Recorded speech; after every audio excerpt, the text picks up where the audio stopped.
오늘 우리가 다룰 본문은 교회 앞에 참 유명한 본문이죠. 그 엘리야가 갈멜산에서 그렇게 바알과 아세라를 섬기는 그 사람들과 시합을 했던 그 내용입니다. 지금이야 누가 바알을 신으로 섬기고 또 아세라를 그 신으로 섬기겠습니까? 이미 그 지역 사람들도 아무도 바알과 아세라를 섬기고 있는 사람은 없습니다. 그럼에도 불구하고 이 본문은 지금 우리에게 굉장히 중요한 것을 시사해 주는데, 그때도 그러하고 지금도 그러한 것이 사람이 거짓을 진짜로 믿는 일은 항상 있다는 것입니다. 지금도 많은 교회가 그 방언이라고 하는 이상한 현상을 마치 성령님께서 주셨던 것처럼 또 구원의 표가 되는 것처럼 그렇게 거짓임에도 불구하고 진짜인 것처럼 그렇게 믿고 사는 일들이 얼마든지 있거든요. 그래서 우리가 오늘 이 본문을 같이 대하면서 같이 이 진리라는 것이 무엇인지, 또 거짓이라고 하는 것이 무엇인지, 또 어떻게 우리가 분별하면 좋을지 간략하지만 좀 같이 정리를 해가면 좋겠다고 봅니다. 우리 오늘 열왕기 상서 우리 18장 1절부터 차근차근 또 한번 살펴봅시다. 이 엘리야가 처음 등장을 해서 얘기를 했죠. 내 말이 없으면 비도 이슬도 없을 것이다. 그렇게 하고 이제 사르밧으로 가서 그리고 거기에서 과부의 이 도움을 받게 되었고, 그리고 이제 세월은 3년 반 정도, 꽤 오랜 세월이 지났죠, 그렇죠? 지난주부터 이번 주까지 3년 반 지난 겁니다. 짧은 시간이었지만 1절에 이렇게 시작하죠. 많은 날이 지나고 한 3년 반 정도 시간이 지난 겁니다. 그리고 제3년에 여호와의 그 말씀이 엘리야에게 임하여 이르시되 너는 가서 아합에게 보여라. 내가 비를 지면에 내릴 것이다. 가뭄이 끝난다는 거예요. 이 앞에 본문을 보지 못하면 오해를 할 수 있는데, 엘리야가 간절히 기도했더니 비가 온 것처럼 그렇게들 얘기를 하셔요. 그게 아니고 이미 얘기가 다 되어 있었던 것 아닙니까? 내 말이 없으면 비도 이슬도 없을 것이다. 그리고 이제 하나님께서 엘리야에게 이제 비를 내릴 때가 되었으니까 이제 너가 전면에 나서라, 이렇게 하신 거예요. 그래서 주님께서 계획하신 대로 뜻하신 대로 비가 온 것이지, 엘리야가 막 빌고 빌었더니 안 올 비가 오고 그렇게 된 것이 아니었다는 겁니다. 그래서 조금 본문을 볼 때는 앞에서부터 차근차근 보는 것이 꼭 필요합니다. 이어봅시다.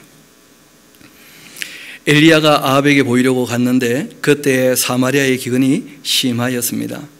이 아합이 왕궁 맡은 자 오바댜를 이에 불렀었는데, 이 오바댜는 여호와를 지극히 경외하는 자였습니다. 그리고 관로 해놓고 하나 메모하셔도 괜찮은데 이름대로 그런 것이죠.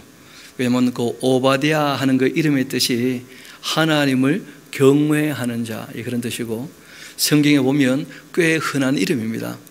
오바댜서라고 하는 책도 있죠, 그렇죠? 그런데 문제는 이름이 똑같은데 사람은 전혀 다른, 성경에 나오는 오바댜가 한 10명 정도 돼요. 전혀 다른 사람들인데 꽤 많은 인물들이 등장을 하죠. 그 당시 유명한 오바댜입니다. 왕궁을 맡은 자, 국내 대신 이렇게 번역하기도 하는데 총리쯤 되는 아주 뛰어난 인물이기도 하죠. 다행한 것은 아합은 그렇게 악당인데 오바댜는 하나님을 경외하는 사람입니다. 그런 사람이 있으니까 나라가 무너지지 않는 거예요. 의인이 있기 때문에. 한편 이세벨이 여호와의 선지자들을 멸했었는데, 오바댜는 선지자 100명을 데리고 50명씩 굴에 숨기고 떡과 물을 먹여주었던 일이 있었습니다. 그러니까 잠시 피하게 했던 겁니다. 3년 반 동안 계속 그렇게 숨겨줄 만큼 일이 쉽지는 않을 겁니다. 그래서 과거형으로 완전히 딱 정리가 되어 있는데 먹였었다 하고 되어 있습니다. 이 아합이 오바댜에게 말하죠. 이 땅 모든 물구멍과 모든 내려가자. 혹시 꼴을 얻으리라. 그러면 이 아합이라는 사람 참 웃기는 사람인데, 한 나라의 왕이 되어서 3년 반 동안 가물었으면 당연히 누구를 돌아봐야 됩니까? 백성들을. 왕이잖아요. 그런데 이 왕은 백성에게는 관심이 없고 자기가 기르는 노새와 말, 이 반려 말입니까 이거? 반려노새입니까? 요즘도 사람들이 사람에게 관심 갖기보다는 고양이나 개에게 관심을 너무 쏟지 않는가? 참 염려될 만큼 그런 일들이 많아지고 있는데, 여러분 그 애완동물은 반려자는 아닙니다. 함께 갈 수도 없는 것이고 사람하고 위상이 전혀 다른데 너무 지금 이 세대가 그 사람의 가치와 동물의 가치에 대해서 분별력이 없이 너무 이상하게 흘러가는 거 아닌가 하는 염려가 좀 있기도 합니다. 여하튼 이 어리석은 왕은 사람이 아닌 자기가 기르는 동물에게 관심이 많아요. 하나님은 이스라엘 백성들에게 관심이 있고 오바다도 하나님을 경외하니까 당연히 백성들에게 관심이 있으니까 백성들을 지도해야 될 그 선지자들에게 관심이 있어서 그들이 큰 위기에 처했을 때 그들을 위하여 이 피할 길을 좀 내기도 했던 그런 일이 있었거든요. 그런데 아합은 전혀 그렇지 않아요. 여기 보니까 참 어리석은 사람인 것이 확실하다 싶어요. 말과 노새를 살릴 것이다. 짐승을 다 잃지 않게 될 것이다. 그렇게 하고 두 사람이 두루 다닐 이 땅을 나누어서 아합은 홀로 이 길로 하고 오바다는 홀로 저 길로 가면서 그렇게 이제 동물들을 위하여 꼴을 찾고 있습니다. 오바다가 길에 있을 때 엘리야가 그를 만납니다. 그리고 이 오바다가 알아보고 그 엘리야에게 엎드렸죠. 내 주 엘리야여 당신이십니까? 엘리야가 오바다에게 대답을 하죠. 그러하다. 가서 너의 주 그 아합에게 말하기를 엘리야가 여기 있다. 그렇게 해라. 아합 입장에서는 엘리야가 한마디 하고 도망갔기 때문에 엘리야 때문에 비가 오지 않고 있다고 지금 오해하고 있어요. 그러면 실상 비를 오지 않게 할 수 있다면 비를 오게 할 수 있을까요, 없을까요? 그러니까 하나님께서 비 오지 않게 하시는 것이거든요, 지금. 그럼 비 오게 하시는 분도 누구시겠습니까? 그러니까 하나님께 잘 보이든지 하나님께 나오든지 이렇게 해야 되거든요. 근데 지금 자기가 당하는 일에만 매몰되어 있어요. 너무 힘들다는 거예요, 그냥. 비가 안 오니까. 그래서 아합이라는 사람이 그 엘리야를 잡아 죽이려고 세상에 그 킬러를 흩어보낸 겁니다. 그런 사실을 이 오바다가 다 알고 있기 때문에 이 엘리야의 말을 듣고는 좀 놀라게 되죠. 엘리야가 여기 있다 해라 했더니 이르되 아니 내가 무슨 죄를 범하였기에 당신이 당신의 종을 아합의 손에 넘겨 죽이게 하려고 하십니까? 당신의 하나님 여호와께서 살아계심을 두고 맹세하는데 내 주께서 사람 보내어 당신을 찾지 아니한 족속이나 나라가 없었습니다. 그들이 말하기를 엘리야가 없다 하면 그 나라와 또 그 족속으로 당신을 보지 못하였다는 맹세까지 하게 그렇게 해줬습니다. 이제 당신의 그 말씀이 가서 너의 주가 아합에게 말하기를 엘리야가 여기 있다 그렇게 하라 하시는데 그러나 내가 당신이 떠나가 버린다면 또 여호와의 영이 내가 알지 못하는 곳으로 당신을 이끌어 가버리신다면 내가 가서 아합에게 말하였다가 그가 당신을 찾지 못한다면 그러면 내가 그 죽임을 당하지 않겠습니까? 이렇게 이제 이 오바다가 얘기하는 거 보면 아합이 왕이고 오바다가 2인자잖아요. 그런데 이 아합이 얼마나 못되게 굴었는지가 보이는 거예요. 말이 잘 안 통하는 사람이죠. 말 한마디 딱 잘못하면 그냥 죽여버리는 그런 사람이라는 것을 이 오바다가 보여주고 있는 겁니다. 지금도 세상에 그런 나라가 몇 나라 있죠, 그렇죠? 우리의 형제 나라지만 그 북한을 보면 그 통치자에게 조금만 밑보여도 보이지 않는 그런 나라들이 있지 않습니까? 이 공포로 이 정치를 하는 그런 사람들이 있는데 이 아합은 그런 면에서 정말 악한 왕인 것이죠. 당신의 그 종은 어려서부터 여호와를 경외하는 자입니다. 그 이세벨이 여호와의 선자들을 죽일 때 내가 여호와의 선자 중에 100명을 50명씩 굴에 숨기고 떡과 물을 먹인 일이 있었습니다. 내 주께서 다 들어서 아시지 않겠습니까? 나는 그러한 사람인데 이 일로 말미암아 제가 그 아합 손에 죽는다면 어떻게 합니까? 정말 당신 여기 있다고 아합에게 말해도 될까요? 하고 이제 재차 3차 확인하는 거예요. 그 아합이라는 사람이 워낙 못됐기 때문에 그런 거죠. 두려움 때문에. 이제 당신의 그 말씀이 가서 내 주에게 말하기를 엘리야가 여기 있다 하라 그렇게 하시는데 그러면 그가 나를 죽일 겁니다 하고 이제 얘기를 했더니 엘리야가 말하죠. 내가 숨기는 만군의 여호와께서 살아계심을 두고 맹세하는데 내가 오늘 아합에게 확실하게 보이겠다는 거예요. 그렇게까지 이제 이 엘리야가 다짐을 해주자 그 오바댜가 가서 아합을 만나 그에게 말하고 그리고 이제 이 아합이 엘리야를 만나러 가다가 엘리야를 보게 되었습니다. 그때 이 아합이 그에게 한마디 하죠. 이르되 이스라엘을 괴롭게 하는 자여 너냐 하면서 큰 오해죠. 자기가 악을 행하고 이세벨이 우상을 갖고 왔기 때문에 또 여로보암의 길로 가고 있기 때문에 하나님의 징계가 임한 것이거든요. 그런데 그 엘리야가 기도하는 바람에 그 비가 안 와가지고 고생하게 되었다 이런 식으로 오해를 하는 거예요. 우리도 꼭 기억을 합시다.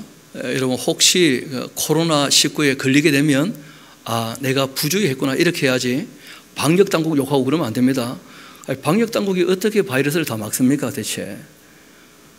스스로 조심을 해야 되는 것이고 스스로 갈 때 안 갈 때 잘 가려야 되는 것이지 우리가 자신이 스스로 조심하지 못해놓고 남을 탓하는 것은 그 좋은 자세가 아니에요. 그래서 스스로 조심해야 됩니다. 저도 요즘에 조심해서 목사님 어디 계십니까? 저는 딱 2군데 중에 한 군데 있습니다. 집 아니면 교회. 딴 데 안 갑니다 잘. 밖에서 뭐 사 먹는 것도 지금 부담이 돼요 실제로. 그래서 교회에다가 고구마 챙겨놨습니다. 스스로 조심을 해야지. 어쩔 수 없는 거예요. 지금 이 시국인지라 우리가 조심을 해야 됩니다. 누가 자꾸 밖에서 뭐 먹자고 하는 데에 참 부담되는 일이기도 해요 실제로는. 또 찾아오면 안 만날 수는 없는데 만날 때마다 겁이 납니다. 뭘 갖고 올지 눈에 보이지도 않으니까. 그래서 여러분 제가 걸리면 어쩔 수 없는 거니까 제가 죄송하지만 걸리면 또 걸리는 거예요. 어쩔 수 없어요. 우리가 스스로 다 조심해야 돼요 지금 시국이. 그래서 남 탓하지 않도록 스스로 조심하도록. 신문에 끊임없이 나오는 것이 아니 단기가 격상된다는 말은 위험하다는 뜻 아니에요. 그런데 어제 격상되기 전 마지막 주말이다 해가 또 떼거지로 모였다는 거예요. 사람들이 해도 좀 너무하지 않나 싶어요. 주말에 1000명 넘어간 일이 잘 없었을 텐데 지금 좀 시국입니다. 정말 좀 주의해야 될 겁니다. 이어봅시다. 이스라엘을 괴롭게 하는 자가 너냐? 적어놓으세요. 니다. 좀 적어놓으세요. 자기지 자기. 그가 대답하되 내가 이스라엘을 괴롭게 한 것이 아니라 당신과 당신의 그 아버지의 집이 괴롭게 하는 것 아니냐. 이는 당신이 그 여호와의 명령을 버린 것이고 당신이 바알들을 따랐기 때문이다. 여러분 원래 이 바알이란 말은 그냥 주인이라는 의미로 쓰였었습니다. 소유주, 집주인 또는 뭐 남편 또는 이 외양간에 있는 소의 주인 이렇게 쓰이다가 주인이란 말이 점점점 좀 강화되어서 신의 이름으로 쓰이게 된 거예요. 바알. 그래서 바알이 종류가 많을 수 있다고 봅니다. 그래서 여기도 보면 바알들 이렇게 되어 있는 거예요. 그러니까 원래 쓰던 용어가 신의 이름으로 이제 정착하게 된 그런 경우이기도 한데 바꾸어 말하면 사람이 만든 거죠. 원래 없던 것을 차용해서 쓰게 된 것이니까. 우리가 믿는 하나님은 이름이 여호와로 시작하죠. 그렇죠? 스스로 계시는 분, 전능하신 하나님. 하나님에 대한 호칭이라는 것도 의외로 좀 중요합니다. 이 바알이란 말, 아세라는 말, 이런 말들이 다 사람들이 쓰던 말 중에서 이제 갖다 쓰게 된 말들도 꽤 있게 되는데 남신이기도 하고 또 여신이기도 하고. 여러분 하나님은 남자입니까 여자입니까? 아버지인데. 그래서 말씀드렸죠. 남성 명사로 쓰인 이유는 그게 존재에 대한 대표 명사이지 남자 신이다 그런 뜻이 아니라는 거예요. 그래서 하나님에 대해서 천사와 세계에 대해서는 전부 다 남성 명사로 쓰는 것은 대표 명사이기 때문에 그래요. 인격에 대한 대표 명사이기 때문에. 그렇지만 이 우상들은 사람을 흉내내어 만들었기 때문에 남신과 여신이 있어요. 그런 걸 우리가 좀 볼 필요가 있는 것입니다. 그리고 또 아들신이 있는데 하나님의 독생자하고는 개념이 달라요. 그 관계를 맺어가지고 애가 태어나, 없던 신이 태어나서 아들신이 되는 거예요. 예수님은 그렇지가 않죠. 예수님 하나님이시고 참 사람이신데 하나님이신 예수님께는 어머니가 있습니까? 없습니까? 근데 로마 카톨릭은 또 마리아라고 그렇게 주장을 하니, 예수님의 사람이실 때 어머니가 마리아지, 예수님이 그 하나님이라고 할 때에는 어머니가 없습니다. 당연히. 그렇게 주장하는 것은 그건 너무 무리한 주장이고 굉장히 잘못된 신관이에요. 다시 우리 본문의 말씀으로 돌아오도록 합시다. 이 바알이라는 존재는 그런 존재였는데, 바알들을 따랐습니다. 그런즉 사람을 보내 온 이스라엘과 이세벨의 그 상에서 먹고 있는 바알의 선지자 450명, 그리고 아세라 선지자 400명. 원래 그 아세라 하는 것도 그 나무예요, 나무. 여러분, 우리도 그런 게 있죠. 산당에 보면 그 나무가 있고 거기다가 막 이 오색 이 천조가 걸어놓고 뭐 이렇게 비류고 하는데, 그쪽에도 그런 게 꽤 많았습니다. 그러다가 이제 나무는 뿌리채 뽑아도 들고 다닐 수 없으니까 기둥을 세워놨다가 나무 조각을 만들어서 또 들고 다니고. 그러니까 이 우상들은 가만히 연구하시는 분들 얘기를 들어보면 발전 과정이 있어요. 발전 사과. 그러니까 다 우상이죠. 뭐 사람이 만든 게 확실하죠. 하나님은 우리에게 계시해 주신 만큼 사람들이 알게 되어져요. 그래서 처음에는 전능하신 하나님으로, 그리고 이제 출애굽할 때는 여호와 스스로 계시는 하나님인 것을 계시해 주시고, 그리고 이제 말씀하셔서 그 예수님이 오셔서는 아버지 하나님 계시고 그 독생자도 계시고, 그리고 이제 성령 하나님 계시고, 우리에게 보여주신 만큼 알게 되는 거예요. 그래서 사람들이 만들어가는 것과 하나님이 계시해 주시는 것은 차원이 다른 것입니다. 사람들이 그 신의 발전사를 보게 되면 그 우상이라는 게 확실하다는 거예요. 사람들이 만든 신들은 다. 이어봅시다. 엘리야 대단하죠. 850명하고 한번 붙겠다는 거예요, 지금. 그러니까 거짓은 850명이 있어도 다 거짓말이니까, 이 엘리야 입장에서는 진리를 가지고 있으니까, 그러니까 갈멜산에 한번 붙자 그렇게 합니다. 아합이 이스라엘의 그 모든 자손에게 사람을 보내 선자들을 그 갈멜산에 다 모이게 했는데, 엘리야가 모든 백성에게 가까이 나아가 말하죠. 너희가 어느 때까지 둘 사이에서 머뭇하려느냐.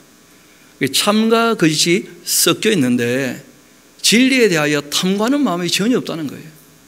그냥 대충 믿으니까 두 개를 그냥 다 믿는 종교 혼합이죠, 어떻게 보면. 그런 자들을 갖고 있는 거예요, 이 이스라엘 백성들이. 언제까지 둘 사이에서 머뭇하려고 하냐. 여호와가 만일 하나님이라면 그를 따라야 될 것이고, 바알이 만일 하나님이라면 그를 따라야 되지 않겠냐. 사람이 적어도 참과 거짓 가운데 딱 결단 내리고 진리를 따라 살아야지, 그냥 대충 이것도 저것도 아니고 그렇게 흐리멍텅하게. 여러분, 라오디아 교회에 하신 말씀이 뭐냐면 차지도 않고 뜨겁지도 않다는 거예요. 미지근하게. 그렇게 살아가니까 이 엘리야가 참 마음이 많이 상한 거예요. 그런데 백성이 한마디도 대답을 못합니다. 대답도 안 하고, 아합이 말하지 말라 해서 그런지도 몰라도 실제로 백성들은 뭘 하나 선택하는 것 자체가 부담이 될 수 있어요. 왜냐하면 둥글게 살아야 되니까. 그런 마음들이 있거든요. 좀 전에 그 방언에 대한 문제도 잠깐 말씀을 했는데, 좀 이따 우리가 본문을 몇 군데 좀 찾아보려고 합니다. 그 사람들이 신앙생활 할 때 그 명확히 아니게 확인이 되었음에도 둥글게 그냥 그런 마음을 가지고 그 교회에 잘못된 게 들어왔는데 그 몰아낼 마음이 없는 거예요. 그런 거 보면 참 안타깝다는 생각이 들어요.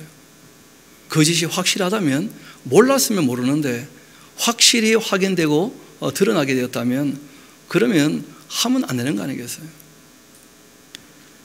이어봅시다. 엘리야가 백성에게 이르되 여호와의 그 선지자는 나만 홀로 남아 있는데, 이거는 또 엘리야의 착각이었죠, 그렇죠? 아니 오바댜가 얘기했잖아요. 100명 숨겨놨었다고. 그런데 엘리야 입장에서는 정말 그 시대가 어두워 보였던 거예요. 엘리야가 백성에게 이르되 여호와의 그 선지자는 나만 홀로 남았는데, 뭐 강조일 수도 있고요.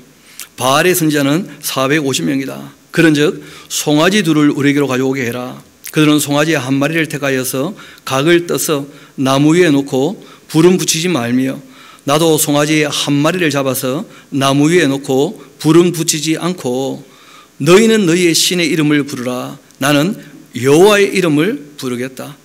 그래서 이에 불로 응답하는 신, 그가 하나님이니라.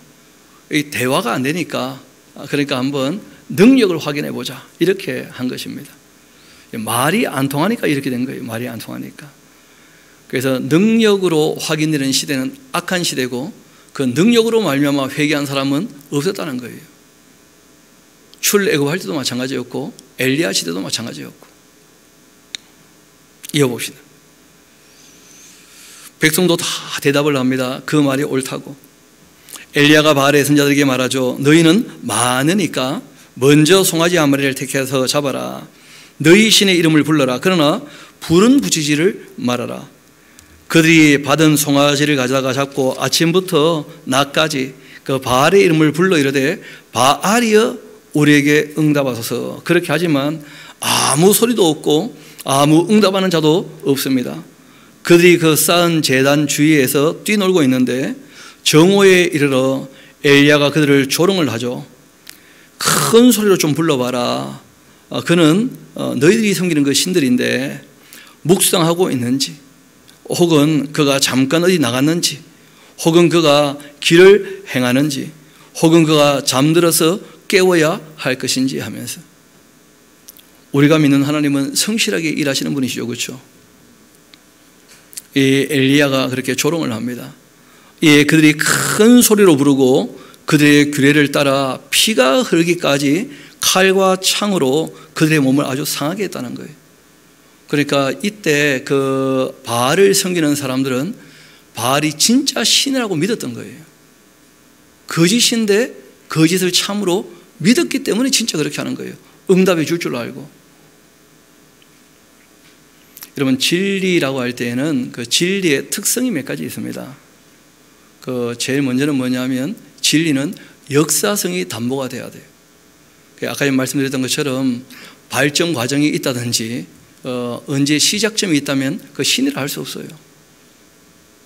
정말 태초부터, 실제로는 예정부터, 그리고 하나님 존재 자체는 스스로 계셔야지만 신일 수 있지 않습니까? 역사성이 담보돼야 됩니다. 그래서 우리가 이 땅에서도 신앙생활할 때 많은 단체들이 생겨날 수 있는데, 여러분, 생겨난 단체는 또 사라집니다. 우리가 어떤 단체가 중요한 게 아니고 정말 변치 않는 영원한 진리를 갖고 있는가, 그게 중요한 것이거든요. 그래서 진리라고 하는 것은 역사성이 꼭 담보가 되어야 된다. 그거 기억하셔야 돼요. 두 번째는 그 진리라고 하는 것이 보편성이 있어야 돼요. 그 말씀 자체가 영원히 변치 않는 진리이거든요.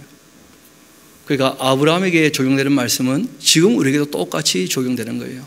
참되게, 선하게, 의롭게, 아름답게 하나님의 공의를, 하나님의 그 진리를 따라 사는, 하나님의 말씀이 곧 진리라, 그렇게 얘기하고 있거든요.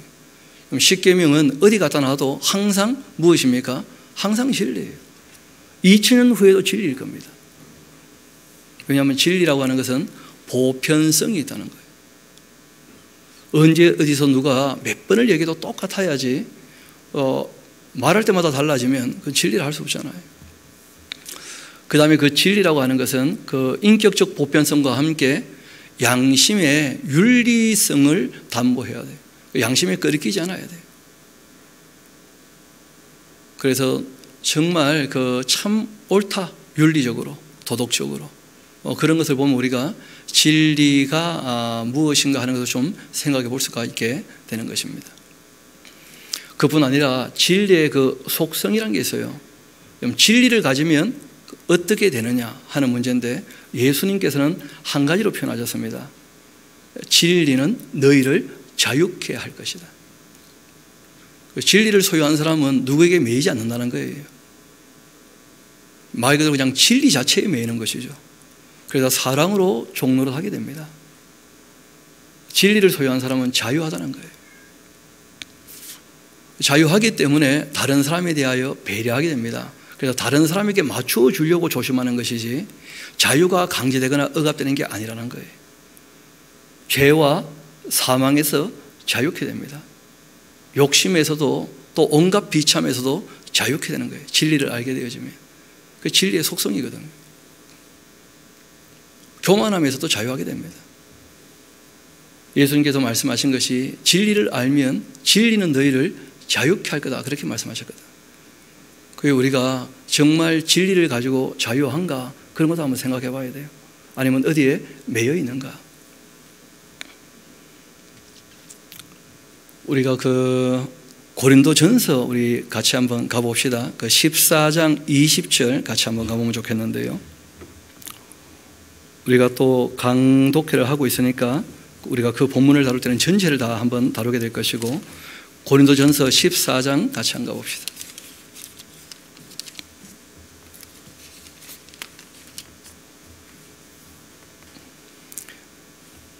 그 20절 정도 보면 좋겠는데요. 거기 이런 말씀이 있죠. 형제들아 지혜에는 아이가 되지 말아라. 그러니까 우리가 어린아이처럼 할 때는 뭐 순진무구하게 믿는다 그러면 안 된다는 거예요. 그 어린아이처럼 하는 말은 순수하지만 겸손하지만 아이 같은 자세, 사모하는 마음이 있어야 된다 이런 것이지 지혜에 있어서는 어떻게 돼야 되느냐? 장성한 사람이 되라는 거예요. 장성한 사람이. 그 악에 대해서는 뭘 몰라도 괜찮아요. 어린아이처럼. 그 악은 또 연구해가지고 막 악을 내가 잘 알아서 악을 극복하겠다. 그럴 필요 없습니다. 사탄의 깊은 것을 알려고 너무 애쓸 필요 없어요. 바르게 아는 것, 그걸 우리가 살아내면 되는 것이거든요. 우리가 여기에 좀 반응할 수 있는 말씀을 좀 보면 좋겠는데 고린도 후서 같이 한번 가봅시다. 고린도 후서 10장 같이 가봐요. 고린도 후서 10장.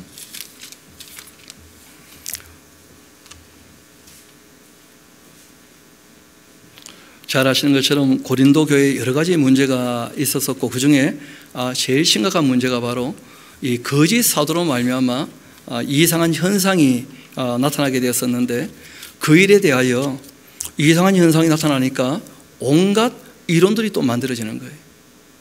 그 자기들이 경험이 있는 것이니까 그 경험에 대한 많은 이론이 있게 되었을 때 바울이 그들의 정체를 다 파악하고 그리고 난 다음에 경고하시는 그 메시지가 있는데 우리 고린도 후서 10장 같이 한번 가봅시다. 우리 4절부터 한번 읽어드리겠습니다. 우리가 싸우는 무기는 육신에 속한 것 아니다. 오직 어떤 경관지도 무너뜨리는 하나님의 능력인데 이 능력 가지고 모든 이론을 무너뜨릴 텐데 그 하나님의 능력이 뭐냐? 하나님 아는 것, 이걸 대적하는 모든 이론들, 그리고 하나님을 아는 것, 여기에 대적하여 높아진 것들, 이걸 다 무너뜨릴 거다. 모든 생각을 사로잡아 그리스도에게 복종케 할 거라는 거예요. 왜냐하면 예수님이 하신 말씀이 있거든요.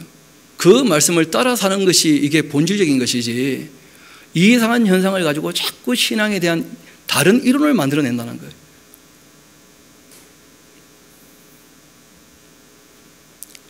이어서 말씀하시죠. 너희의 그 복종이 온전하게 될 때에 모든 복종하지 않는 것 벌하려고 준비하는 중에 있다. 예수님께서 진리를 완성하셨는데 그 진리를 따라 사는 것으로 신앙생활을 하지 않고 이상한 현상을 따라가면서 신앙을 확인하려고 하니, 근데 문제는 거기에 대해서 설명을 해야 되니까 이상한 이론을 자꾸 만든다는 거예요. 그런 게 다 거짓이라는 거예요. 우리 주님께서 하셨던 그 말씀, 명확한 진리가 있다는 거예요. 그 말씀에 순종하여 사는 것, 이게 신앙생활이라는 거예요. 우리 한 곳을 더 가봅시다. 에베소서 4장 같이 가봅시다. 성령께서 역사하시는 그 교회에 대한 이야기를 할 때 바울이 이런 얘기를 하고 있죠. 에베소서 4장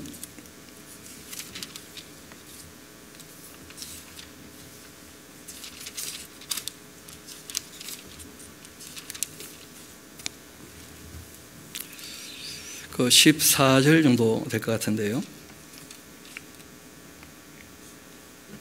우리 13절부터 한번 봅시다. 에베소 4장 13절. 우리가 다 하나님의 그 아들을 믿는 것과 아는 일에 하나가 되어서 온전한 사람을 이루어서 그리스도의 그 장성한 분량이 충만한 데까지 이를 테니까 이는 우리가 이제부터 어린 아이가 되지 않아야 되는데 사람의 속임수나 간사한 유혹에 빠져 온갖 교훈의 풍조에 밀려 요동하지 않게 하려고 하는 것이다. 그러니까 우리가 정말 그리스도를 아는 장성한 분량에 이르지 못하고 아는 것 믿는 것 이런 게 하나가 되어 있지 않으면 그러면 온갖 이상한 교훈의 풍조에 흔들리게 될 거라는 거예요. 왜냐하면 새로운 이론이 끊임없이 나오거든요. 자기의 경험을 바탕으로 해서 이렇게 신앙생활을 해보니까 너무 좋더라면서 본인이 좋은지는 모르겠는데 그게 기록된 말씀과 관련한 거예요.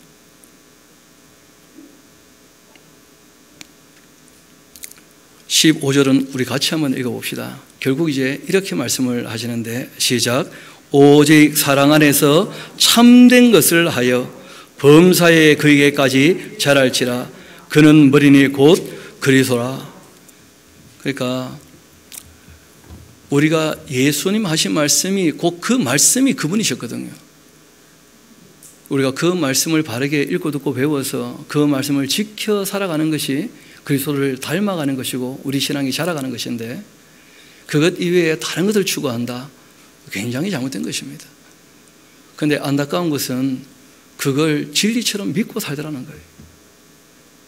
또는 두 사이에서 머뭇하면서 결단을 내리지 못하더라고 보니까 그게 참 안타까워요. 우리 다시 본문 말씀으로 돌아오도록 합시다. 28절 다시 보겠습니다. 이에 그들이 큰 소리로 부르고 그 규례를 따라 이 피가 흐르기까지 칼과 창으로 그들이 그 몸을 상하게 하더라. 이같이 하여 정오가 지났고 그들이 미친 듯이 떠들어 저녁 소재될 때까지 그렇게 이러는데 그러나 아무 소리도 없고 응답하는 자나 돌보는 자가 아무도 없더라. 엘리야가 모든 백성을 향하여 이르되 나에게로 가까이 와라. 백성이 다 그에게 가까이 가매 그가 무너졌던 여호와의 제단을 수축하되 야곱의 아들의 그 지파의 수요를 따라 엘리야가 돌 12개를 취하니 이 야곱은 옛적에 여호와의 그 말씀이 임하여 이르시기를 너의 이름을 이스라엘이라 하리라 그렇게 하신 자였다. 그가 여호와의 이름을 의지하여 그 돌로 제단을 쌓고 제단을 돌아가며 곡식 종자 두 세알을 둘 만한 도랑을 만들고 두 세아 정도면 15리터쯤 된다 하고 또 설명이 나와 있죠. 또 나무를 버리고 송아지 각 떠서 그 나무 위에 놓고 이르되 통 넷에 물 채워다가 번제물과 나무 위에 부으라 그렇게 하고 또 이르되 다시 그리하라 하여 다시 또 그렇게 했더니 또 이르되 세 번째로 그리하라 해서 세 번째로 물을 붓습니다. 그러니까 이제 이 제물 위에 물을 붓게 된 이유는 뭐냐면 지금 3년만 가물렀잖아요. 그러니까 불씨를 숨겨와서 불 피울 수 있는 그런 것이 아니라는 거예요. 쏘이지 않을 거라는 거예요. 누구라도 또 쏘지도 않을 것이고 모든 사람이 주목해보고 있습니다. 물이 제단으로 두루 흐르고 도랑에도 물이 가득 찼는데 저녁 소재 드릴 때에 이르러 그 선지자 엘리야가 나아가서 말합니다.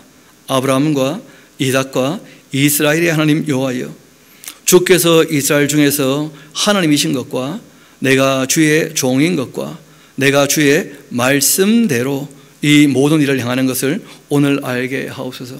그러니까 하나님께서 말씀 다 하신 대로 지금 엘리야가 하고 있는 거예요. 어떤 분이 저보고 목사님 불 좀 내려오게 해보라고 나한테 그렇게 말씀하신 적이 없기 때문에 안 됩니다. 불을 보고 싶으면 가스레인지를 켜세요.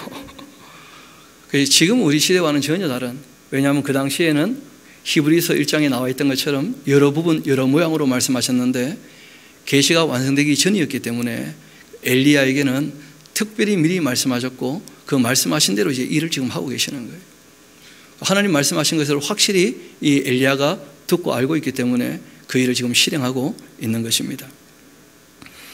주님의 말씀대로 이 모든 일을 행하는 것 오늘 알게 하옵소서. 여호와여, 내가 나에게 응답하소서, 나에게 응답하옵소서. 이 백성에게 주 여호와는 하나님이신 것과 주는 그들의 그 마음을 되돌이키심을 알게 하옵소서. 하나님 정말 원하시는 게 있었다는 거예요. 엘리야도 마찬가지고 이 표적을 보고서라도 머뭇하지 않고 정말 결단 내려서 하나님께로 돌이키기를 원했다는 거예요. 이에 여호와의 그 불이 내려와서 번제물, 나무, 돌, 흙 다 태워버리고 또 도랑의 물도 다 핥아버렸습니다. 모든 백성이 보고 엎드려 말하죠. 여호와 그는 하나님이시로다.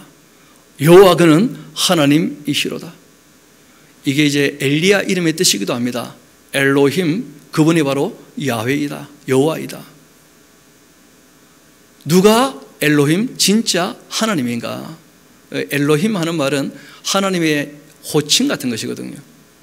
그러니까 이름은 다양하지 않습니까? 근데 진짜 누구냐는 거예요. 바알인지 아세라인지 아니면 여호와인지 누가 진짜 신이겠냐는 거예요.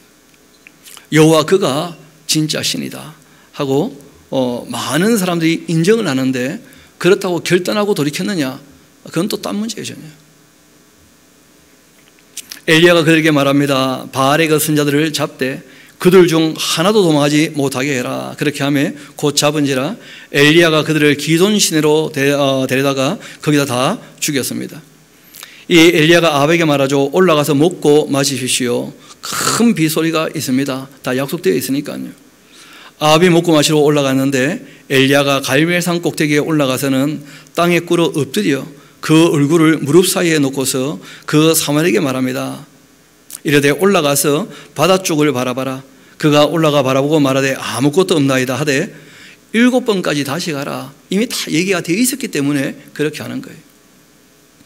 7번째에 이르러서는 그가 말하되 바다에서 사람의 손만한 작은 구름이 일어나나이다. 이르되 올라가 아합에게 말하기를 비에 막히지 아니하도록 마차 갖추고 내려가서서 그렇게 하라 했다는 거예요. 그러니까 앞에부터 본문을 쭉 이어오지 않았다면 무릎에 머리까지 집어넣고 기도하면 비 온다 막 그런 식으로 보면 안 돼요.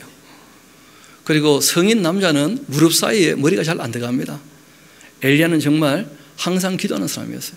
어릴 때부터 그 기도하는 포즈가 좀 특별했죠. 그렇죠? 정말 이 무릎 사이에 머리를 집어넣고 그렇게 그 기도하는 폼들 보면 정말 다양합니다. 그런 정도의 내용이지. 엘리야의 간절함 때문에 비가 왔다 그런 식으로 얘기하고 있는 본문이 아니에요. 전혀. 엘리야를 통하여 하나님 어떤 분인지를 이스라엘 백성들에게 계시하기를 원하셨는데 그런데 안타깝게도 그들에게는 전혀 계시 안 되고 말았어요. 그 다음 이야기를 이어보면 우리가 알 수가 있죠. 조금 후에 이 구름과 바람이 일어나 하늘이 캄캄해지며 큰 비가 내리는지라 아합이 마차를 타고 이스라엘로 갔는데 그 이스라엘에는 이세벨의 별궁이 있었거든요. 여호와의 그 능력이 또 엘리야에게 임해서 그가 허리 동이고 이스라엘로 들어가는 곳까지는 아합 앞에 달려가요. 마차보다 빨리 뛰었다는 거죠. 특별한 능력이 임했었다 하고 얘기하고 있습니다. 아합이 엘리야가 행한 모든 일과 그가 어떻게 모든 선자들을 칼로 죽였는지를 이세벨에게 이제 말하게 되었는데 이 권력은 이세벨에게 있었거든요. 이세벨이 사신을 엘리야에게 보내어 이르되 내가 내일 이맘때에는 반드시 너의 생명을 저 사람들 중 한 사람의 생명과 같게 하겠다. 그 자기가 데리고 왔던 선자들 다 죽였으니까 엘리야 죽여버리겠다는 거예요. 그렇게 하지 아니하면 신들이 나에게 벌 위에 벌을 내림이 마땅하니라. 그렇게 한지라 그가 이 영편을 보고 일어나 자기 생명을 위해서 도망갔답니다.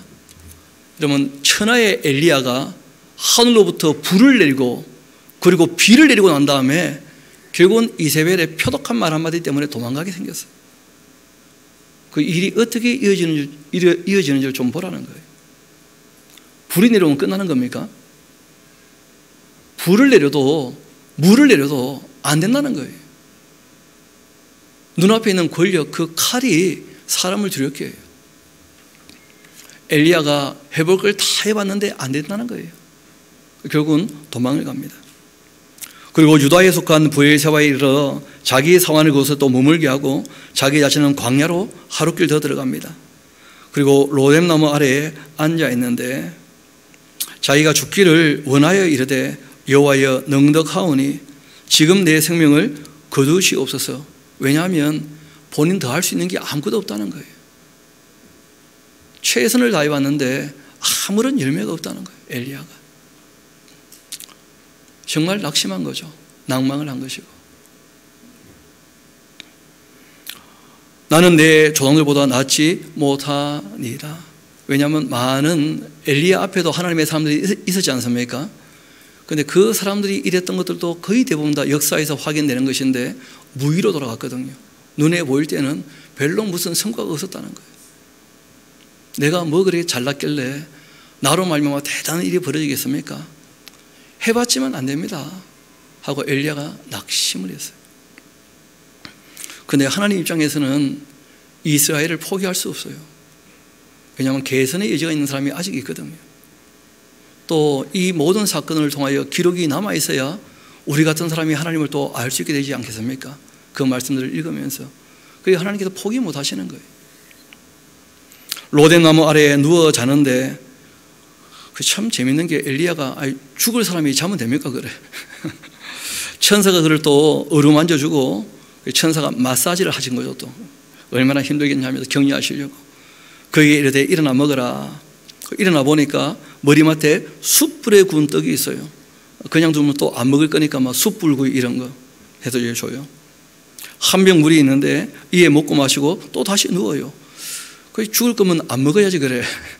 주는 거는 그대로 먹으면서 또 너무 낙심되니까 그런 거죠. 여호와의 천사가 또 와서 어루만지면서 말하죠. 일어나 먹어라. 너가 갈 길을 나가지 못할까 염려된다 하면서.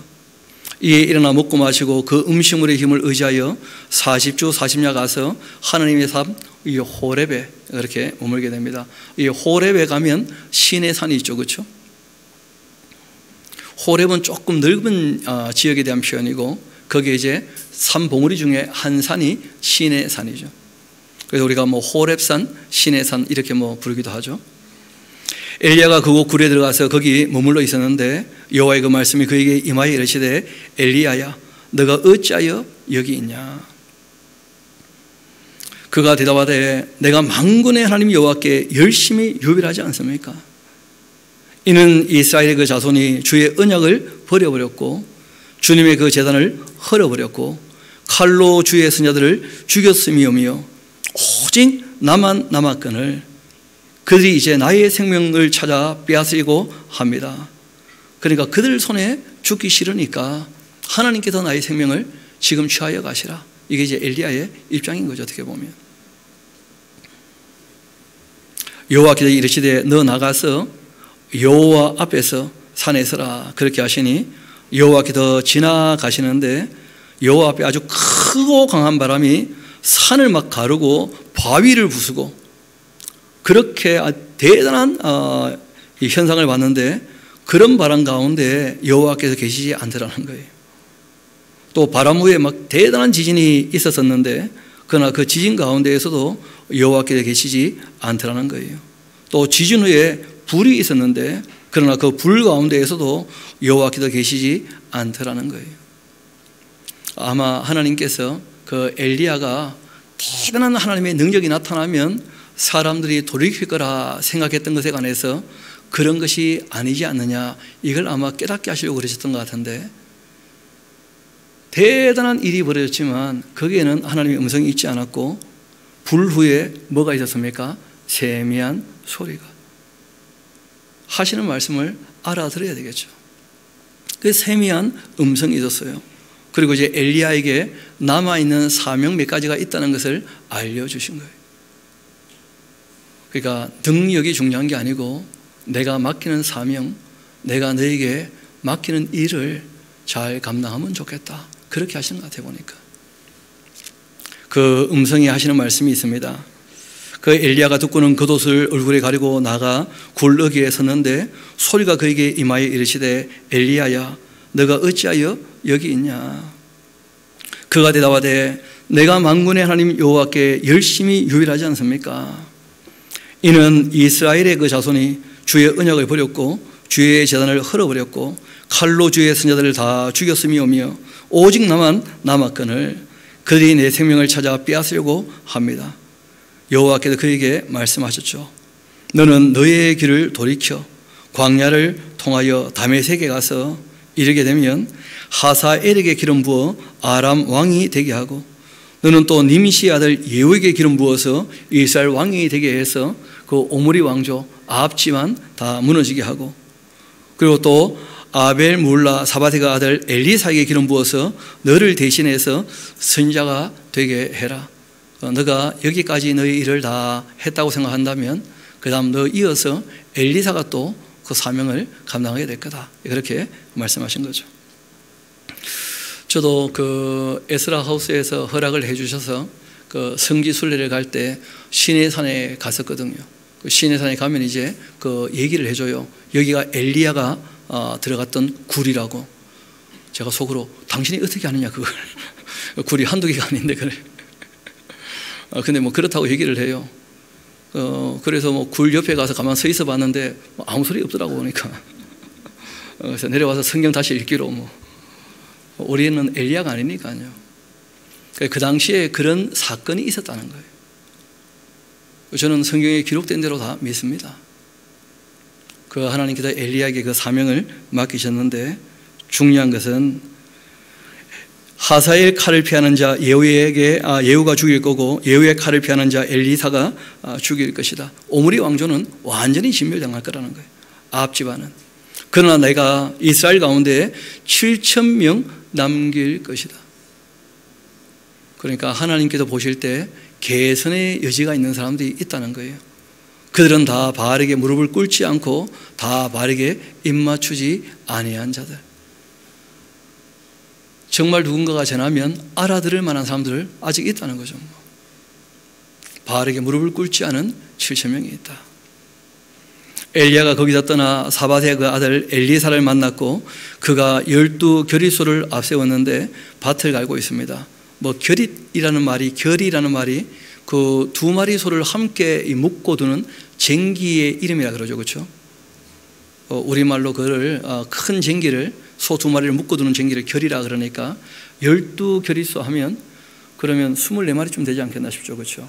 그러니까 굉장히 뭐 부농 아니었겠는가. 농사를 짓는데 그 대단한 그 밭을 가는 그 짐승들을 갖고 있으니까 엘리사 집안이 그런 집안이었는데 12겨릿소와 함께 있었고 엘리야가 또 그리로 건너가서 겉옷을 그 엘리사 위에 이렇게 던졌다는 거예요. 그냥 그가 소를 버리고서 엘리야에게로 달려가서는 이렇게 말합니다. 청컨대 나를 내 부모와 입맞추게 하소서.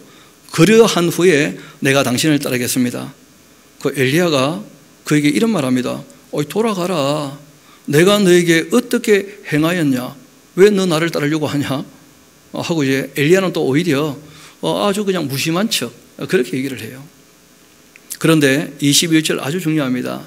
엘리사가 그를 떠나 돌아가서 한 겨릿소를 가져다가 잡고 두 마리를 소의 그 기구를 불살라 그 고기를 삶아서 백성에게 주어서 먹게 하고는 일어나 엘리야를 따라가면서 수종들었다는 거예요. 그런데 좀 적어 놓으십시오. 결단했다는 거예요. 엘리사가 왜 위대하냐? 머뭇머뭇하지 않는 사람이에요. 우리가 하나님을 따른다고 할 때, 진리를 따른다고 할 때, 사랑으로 종로로 산다고 할 때 알량한 욕심 때문에 머뭇머뭇하지 않도록, 알량한 자존심이나 교만한 마음 때문에 머뭇머뭇하지 않도록 결단 내리고 주님을 따라야 돼요. 여러분, 예수님의 그 12제자들은 잘 아시는 것처럼 한 명 정도를 빼놓고는 다 좀 학문이 없는 사람 아닙니까? 그럼에도 다 사도의 역할을 감당했던 이유가 있다는 거예요. 가룟 유다를 제외하고 그분들의 특성이 딱 한 가지로 기록되어 있습니다. 아무도 머뭇거리지 않고 부르실 때 응답하고 결단하고 따라가는 거예요. 쟁기를 손에 들고 뒤를 돌아본 제자는 단 한 명도 없어요. 12제자 가운데. 예수님께서 그런 것을 참 귀하게 보신 것 같아요. 부르실 때 진리가 무엇인지를 알게 되었다면 결단하고 그 진리를 따르는 것, 하나님께서 그런 것을 기뻐하시는 것 같습니다. 그래서 오늘 엘리사를 보니까 그렇게 딱 가지고, 그렇죠? 엘리야가 부름에 대해서 명확히 이해를 하고는 집에 가서 아빠 엄마한테 say goodbye 하고 봐요, 결단하라고 안 하면 번개친다면서 그리고는 뭐 딱 그냥 소 잡아가지고 소고기 구워 먹고 함께 다 음식 딱 나눠 먹고, 큰 약속 앞에서는 함께 음식을 나누는 것이거든요. 그리고는 이제 나는 하나님의 뜻을 따라서 엘리야를 따라서 내가 이 일을 하러 간다 하고 딱 결단하고 갔다는 거예요. 그래서 우리도 말씀을 읽고 듣고 배울 때마다, 주님 말씀 앞에 설 때마다 우리가 결단을 하고 주님의 뜻을 따르는 저와 여러분 될 수 있기를 소망합니다. 우리 함께 기도하도록 하시겠습니다. 아버지 하나님, 오늘 하나님의 사람 엘리야를 통하여 하나님이 누구이신지 다시 한번 생각하게 하신 것 감사드립니다. 지금도 너무 많은 거짓이 난무하고 우리에게 주신 진리의 말씀을 바르게 대하지 않아서 거짓인데도 불구하고 참인 줄을 믿고 따르는 사람들의 모습을 보며 저희들 참 안타까운 마음이 있기도 합니다. 그러나 그들에 대하여 탓하기 이전에 우리가 먼저 주의 말씀 앞에 우리를 살피며 주의 말씀으로 우리를 씻으며 무슨 티나 주름 잡힌 것이나 흠이 없는지를 먼저 돌아보고 우리가 또한 기회를 얻는 대로 사랑으로 종노릇하며 늘 주의 말씀을 전하기를 소망합니다. 아버지 하나님, 이 부산에 많은 교회가 있지만 샤론 교회를 또한 세워주시고 함께 모이며 주의 말씀을 상고하며 전하게 하신 이유가 있는 줄 저희들이 확실히 믿습니다. 저희들도 맡겨진 사명에 관하여 낙심하지 아니하고 끝까지 감당해 나갈 수 있게 주님께서 늘 새 힘을 허락하여 주옵소서. 감사드리오며 우리의 구주가 되시는 예수님 이름으로 기도합니다. 아멘.